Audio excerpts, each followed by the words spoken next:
Хээрийн хоолны цэс гэдэг нь бол ер нь бол энэ хээрийн аяллаа хамгийн гол амин сунсан гэж боддог. Яг гэвэл одоо тухайн аялалд мэргэжлийн тоогч маань ямар хоолой мэдгүй байх юм бол ерөөсөө хээр очид ямар ч үрдэн гарахгүй. Тэнд мэргэжлийн ур чадвар гарахгүй. Тийм болоод ирэхээр зэрэг одоо аяллаа ямар төрөлд явж байгаа юм тухайн аяллахаа төрөлд тохируулаад тухайн аяллахаа одоо улиралд тохируулаад одоо тухайн орон нутгийнхаа одоо тэр хүнсийг одоо гастро хоолндоо шингээж хийхийн тулд Монгол үндэсний хэм маягийг яаж агуулсан байх ёстой юм.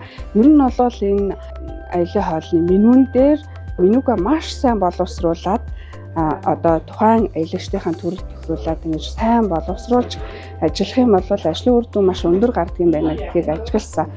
Юуг хамгийн гол нь анхаарах вэ гэхээр зэрэг тухайн аяллаа хоолны менюг төлөвлөснөөрөө хүнсний материалынхаа тооцоог яаж авах вэ? Тухайн одоо нөгөө хүнсний материалаа яаж хадгалж цэнгэлж тухайн одоо суурин газраас аль суурин газар бид нар яаж очиж ингэж хүнсийг дахин цэнгэлж явах ёстой юм гэдэг тийм юмнуудыг бол маш сайн ер нь л бол ийм төлөвлөгөөдөө